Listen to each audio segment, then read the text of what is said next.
I like long meals, like in the evening. Yep. Like many courses. And I like to share it with people that I love. Try to do that every day. And then if you can mix in music and you can get up and move around a little bit and dance, like that's the best. Hey everybody, welcome to the Quivr Show. This is our audio journal about family, life, business, and the search for our best selves. We hope you enjoy. Oh, is it time for Quivr? All right, today, this is the Quivr Show. Yes, I am your host, Ash Crawford. We know that. Who are we talking to?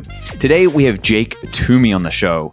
Now, Jake is one of those people that I am envious of at a number of levels. He does breathing, he does meditation, he does mindfulness, and he does it in this way that is completely relatable.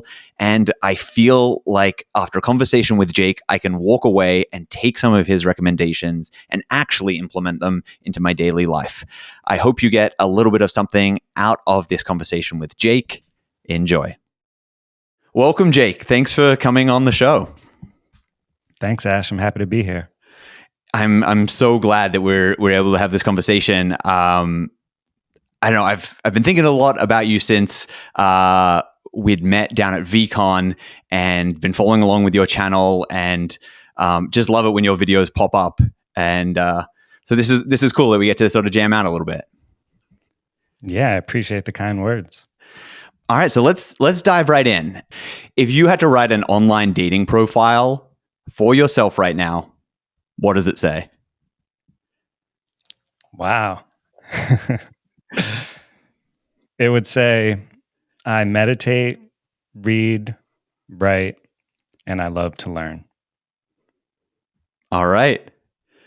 That's a pretty succinct answer. It feels like you've spent a bit of time thinking about what you do and what you're about. Is that true?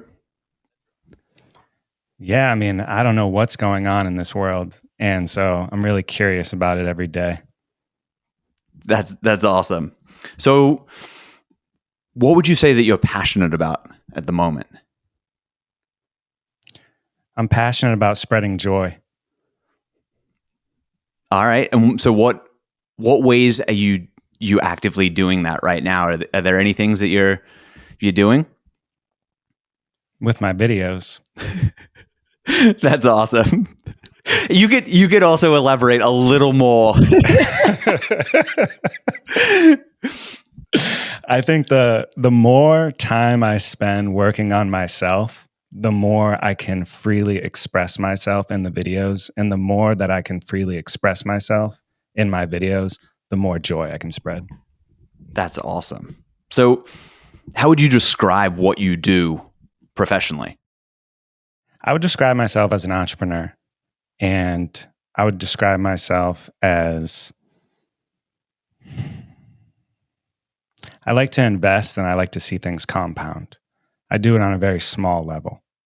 Okay. Can you elaborate on that? How do you invest, and what ways have you seen compoundism?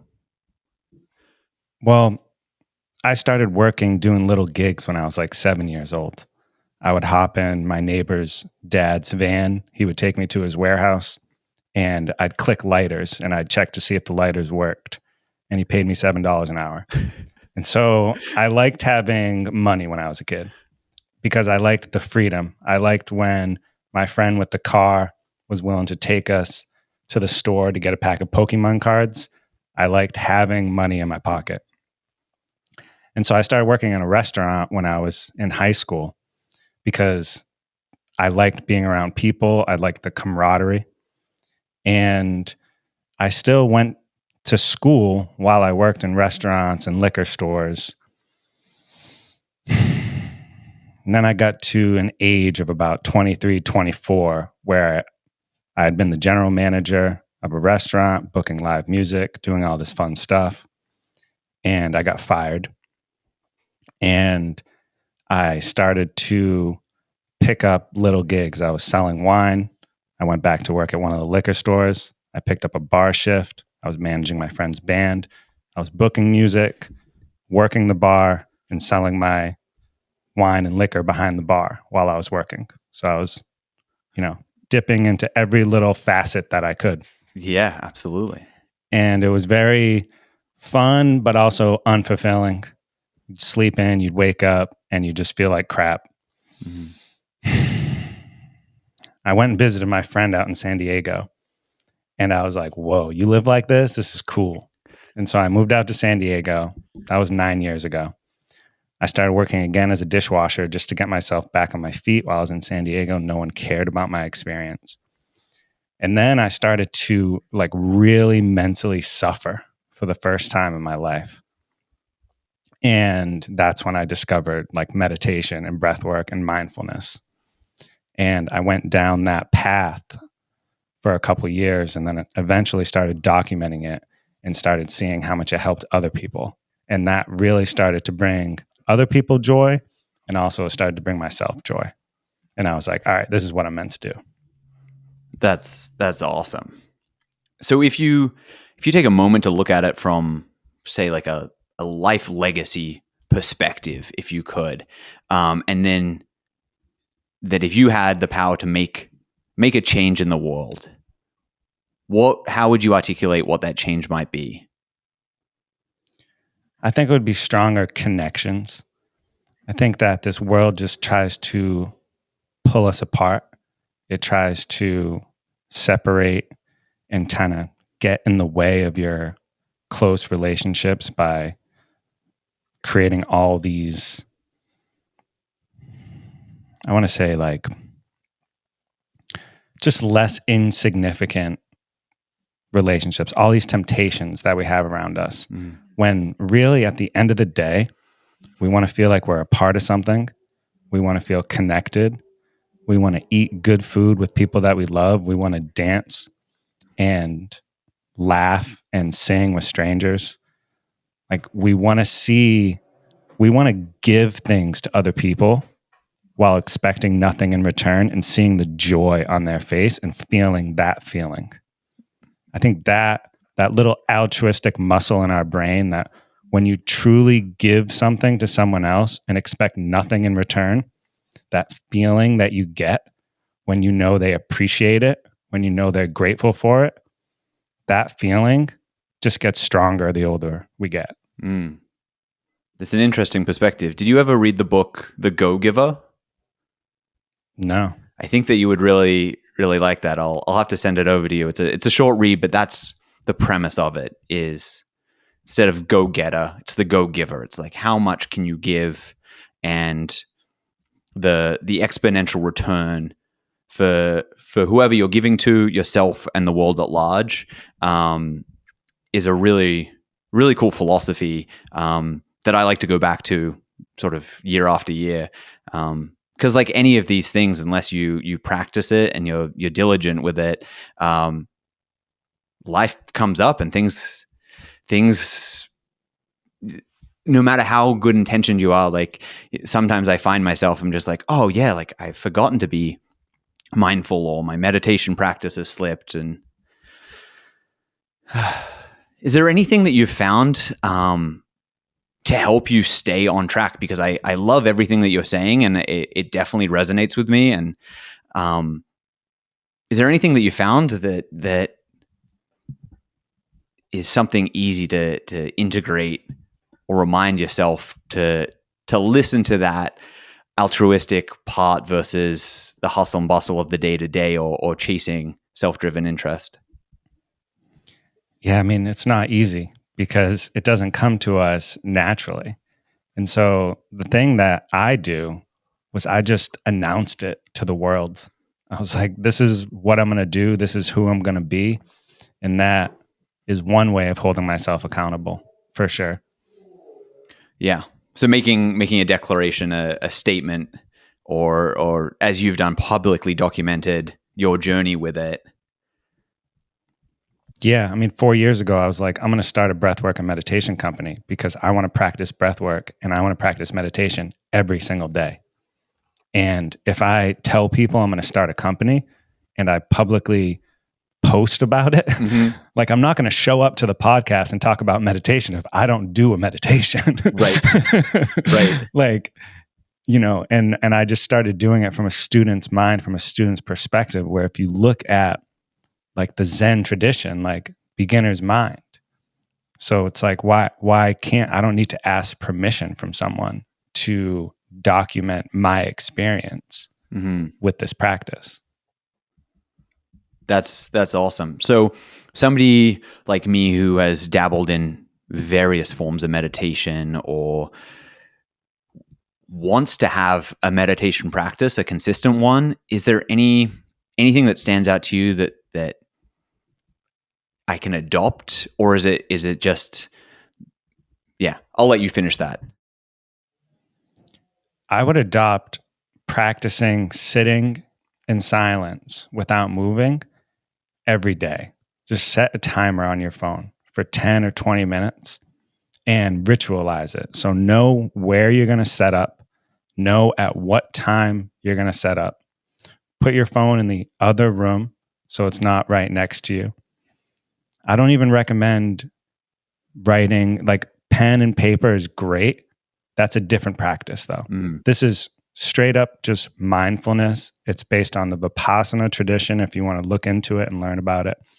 But it's just 20 minutes of just silence, paying attention to your sensory experience, paying attention to what you see, hear, and feel. So what you see includes the physical world, but it also includes your mental image.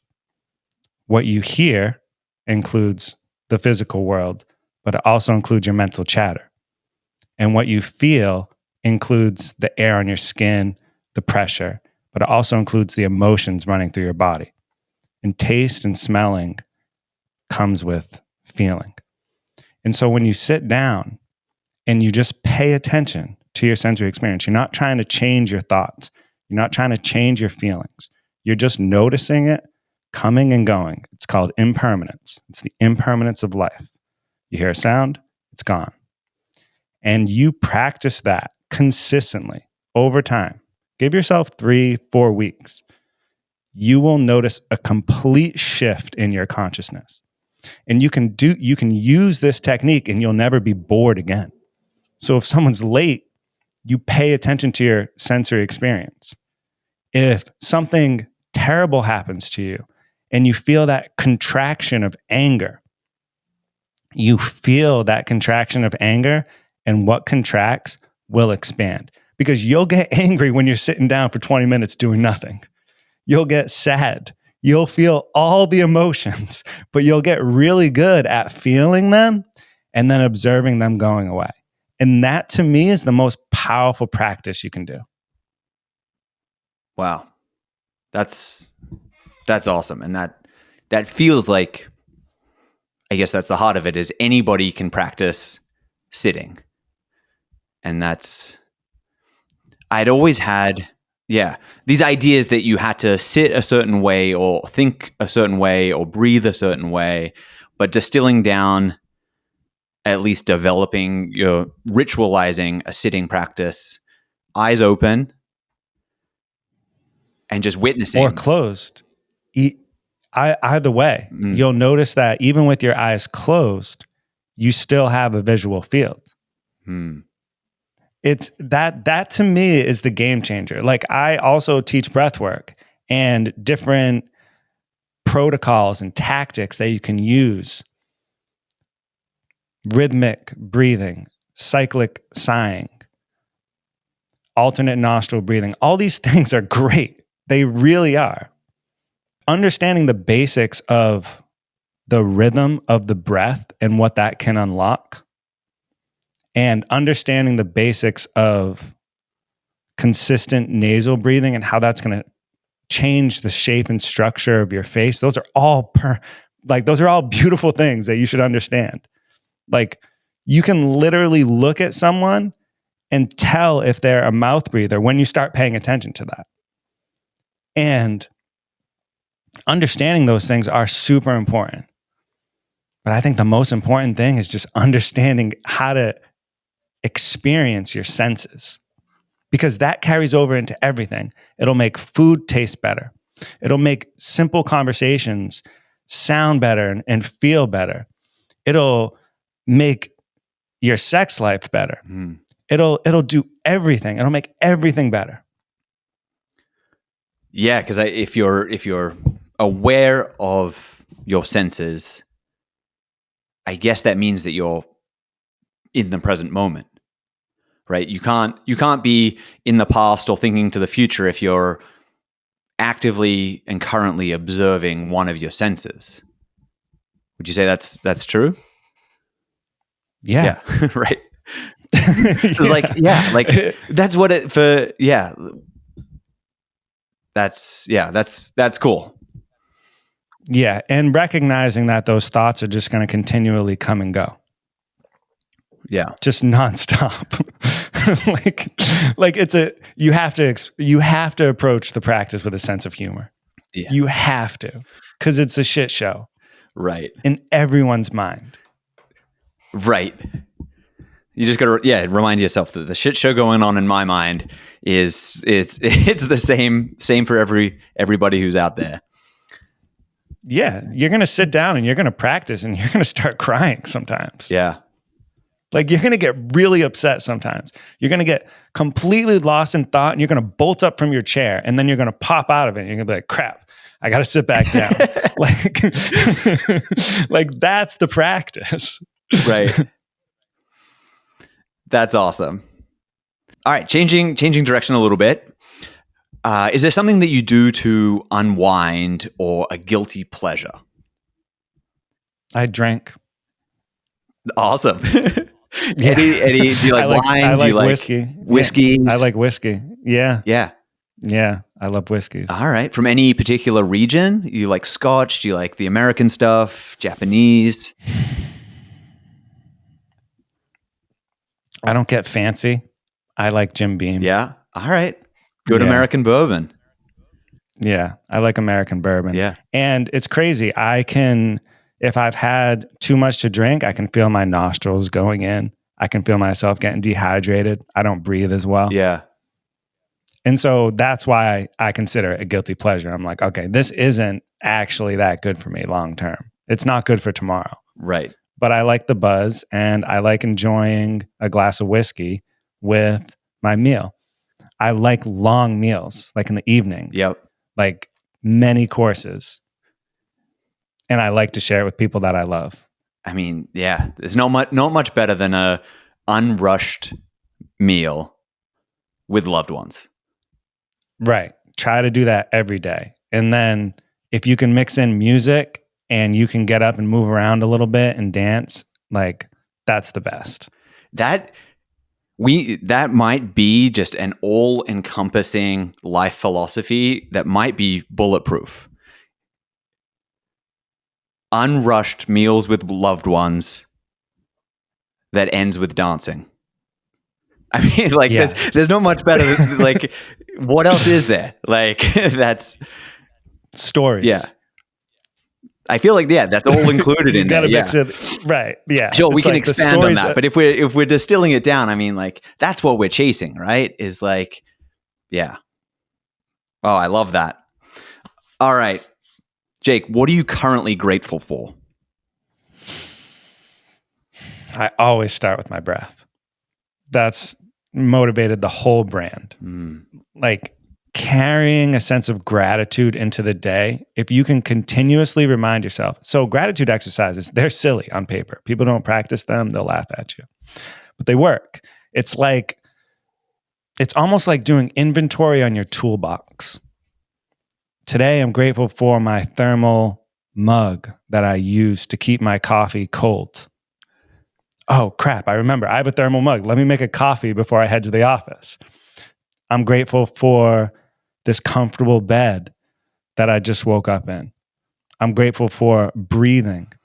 I'm grateful for access to clean water. I'm grateful for ice to keep my drinks cold. All of a sudden, you forget about the bullshit and you're like, dang, I really am grateful for my breath. Dang, I really did drink too much last night and I don't like the way I'm breathing right now. I don't want to make that mistake again. You know, like gratitude. I forget what the question was, but gratitude is like, that is like it. If you can only do one practice, writing down things that you're grateful for and why, that will unlock a whole new level of consciousness. Is that something that you also have turned into a routine or a ritual. Or I know for me, I'm extremely grateful for a lot of things, and I struggle to remember to remind myself that I am grateful for those things. So I'm curious if there's anything that you do. Like sometimes I'll be like, oh, I've gone a whole day or two with completely external and outside myself, and I've been busy and doing cool things, and it's awesome. But then I've been like, oh shit, I forgot to be grateful, and that doesn't sit right. So I'm just wondering, is there anything that you do to help remind yourself to be grateful? Well, I want to first say that happens to me too. Right. So, like we're traveling to Indianapolis for VCon, before you know it, you could be home and you're just like, whoa, that went by way too fast. And like, now I'm getting upset over this little thing. Right. Like, let me go back to the basics. The thing that I do that I incorporate into my work schedule, so it's on my Monday through Friday schedule, is I write by hand. And this is separate from my meditation, which is also on my work schedule. And my breathwork practice is all on my work schedule. I consider that work. Especially in the beginning, you're not going to want to do it. So it is work. After a while, there's days where it just comes so easy and you want to do it longer. And there's a name for that too. It's called grasping. There's days that you don't want to do it. There's a name for that. It's called aversion. But the thing that I do to answer your question is I write by hand, pen and paper. And I had to relearn this when I was in my late 20s, how to write by hand, because I hadn't done it since high school or college. And so writing by hand and literally writing down the things you're grateful for and why you're grateful for them. And it just do it for 5 minutes a day. If you incorporate that into your workday, you're not going to want to do it. Trust me. like most people aren't going to do it, but give yourself 3-4 weeks where you do it routinely every day, at least baked into your workday. It'll change your life. Like you will, because then it'll be top of mind what you're grateful for. Right. I could ask most people what they're grateful for and they'll pause and they'll freeze. It's like when you have those things top of mind, it's like all of a sudden someone rear ends you in your car and you're like, oh my God, I'm grateful I just didn't go off the road and I'm wearing my seatbelt. Right. Yeah. You're not worried about the bad thing that just happened. You're like looking at life from a different lens. You're like, all right, this is what we got. This is what we're working with. Let's go. How and why are you optimistic about the future?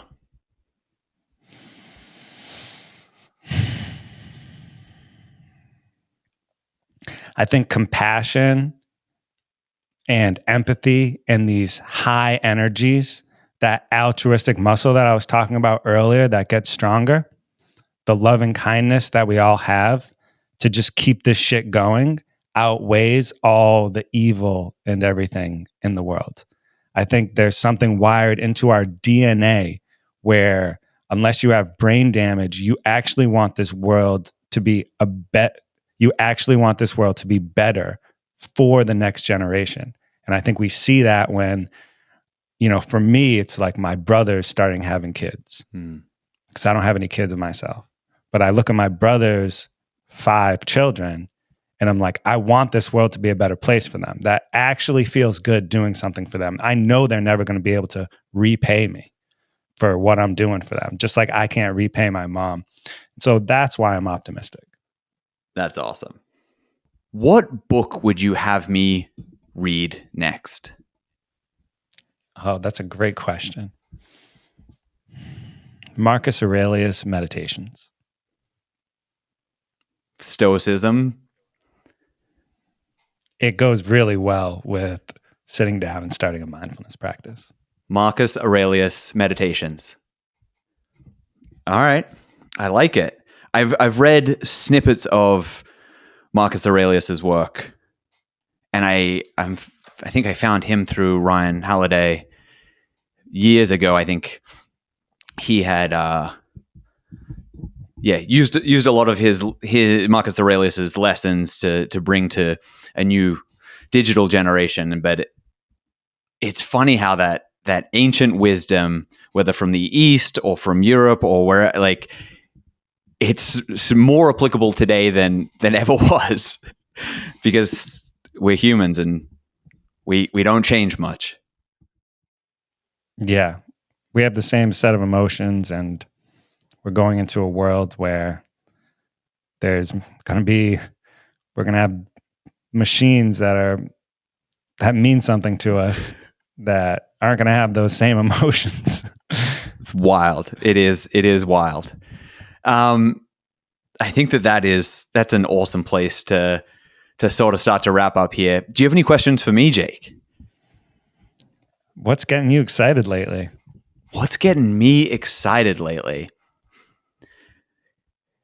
Honestly, this next phase of my life. I recently married. Congrats. Thank you. I've always looked at my life in seasons, and had my teenage years. I had my competitive golf years, my 20s, finding myself trying everything. And then now, as I get into my 30s, just looking ahead at that next phase of life where I do less dumb shit. Look at my life with a greater sense of gratitude for where I'm at and the things I've learned along the way so far. And I'm really excited to step into this next phase with work, with my relationship with my wife, with my relationship with myself. And that's one thing I feel super grateful for. Is I feel like I discovered early on this sense of awareness and gratitude that I just feel super, super grateful for, to be able to get to work on my mental health or my breathing practices or my diet or my fitness. And for whatever reason, through some of the mentors that I've had and the family that I have, that I've got this curiosity. And it's like, you ask me what gets me jazzed up is like conversations with people like you who are curious about how we can be better versions of ourselves. Whether that's your brother who has 5 kids, like his meditation practice probably looks a little different than yours or than mine, right? But we all have an opportunity to, I think, get a little bit better. And that's different for you, for me, but like I'm really excited about getting a little bit better. And maybe I won't, but I love the journey of it. Yeah. I think it's showing through your work. I think just the way you reached out and the way you followed through with the email and the text and this whole setup, I think it really shows. And it's the little things that mean so much. So I appreciate you doing this for us. Well, thank you. It was moderately selfish reasons. I wanted to learn a little bit more about what you do, because I really admire and respect it. And if somebody wants to check out what you do, where's the best place for them to follow along, learn a little bit more about meditation, breathing practices, all of the good stuff that you do? Well, we have a podcast called Breathe and Think Better, and that's also a newsletter that goes out called Breathe and Think Better. And we're on social media. My handle, Jake Twomey, and Breathe Blue Door, and my business partner, Danny, has the 1 Minute Meditation. And yeah, you can find us if you open up a Google search. I think there's something there that we've learned or stumbled across that may be of help to you. Awesome. And I'll be sure to include some links to a couple of those in the show notes here. So cool. Thanks, Ash. Awesome. Thank you so much, Jake. I really, really appreciate it. Next time we chat, I'm gonna let you know how these things are going. I got some notes I've got taken down here, and it's all exciting stuff. So I appreciate it. Cool. Thanks, man.